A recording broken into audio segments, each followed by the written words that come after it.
আসসালামু আলাইকুম সম্মানিত দর্শক শ্রোতা সবাই কেমন আছেন? আশা রাখি সবাই ভালো আছেন। ইবতেদায়ী মাদ্রাসা জাতীয়করণের শিক্ষকদের আলটিমেটাম দেওয়া হয়েছে।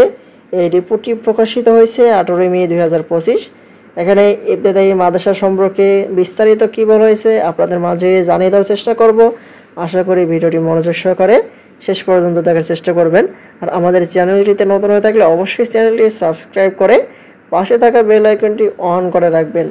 এখন দেখি বিস্তারিত।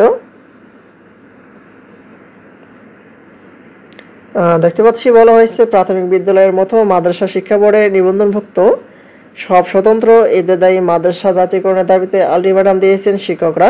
তারা বলেছেন আগামী 31শে মের মধ্যে জাতীয়করণের ঘোষণা না এলে কঠোর কর্মসূচি দিতে বাধ্য হবেন তারা। রোববার 18 মে গাজীপুরের কাপাসিয়ায় বাংলাদেশের সংযুক্ত ইবতেদায়ী মাদ্রাসা শিক্ষক ফোরামের এক সংবাদ সম্মেলনে শিক্ষকরা কথা বলেন। তারা বলেন দেশের 1519টি স্বতন্ত্র ইবতেদায়ী মাদ্রাসার একজন শিক্ষক অনুদান পান মাত্র 3300 টাকা এবং স্বতন্ত্র ইবতেদায়ী প্রধান শিক্ষক পান 3500 টাকার বাকি স্বতন্ত্র ইবতেদায়ী মাদ্রাসার শিক্ষকরা কিছুই পান না।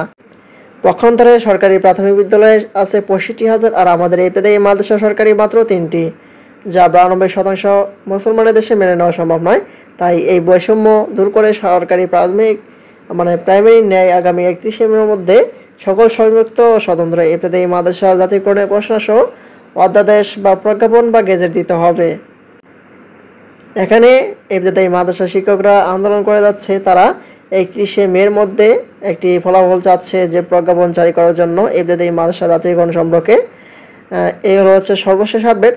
পরবর্তীতে নতুন কোনো আপডেট নোটিশ আসা মাত্রই আমাদের চ্যানেলটিতে নোটিফিকেশন পেতে অবশ্যই চ্যানেলটি সাবস্ক্রাইব করে রাখবেন। আজকের মতো এই পর্যন্ত সবাই ভালো থাকবেন, সুস্থ থাকবেন। ধন্যবাদ সবাইকে। আসসালামু আলাইকুম।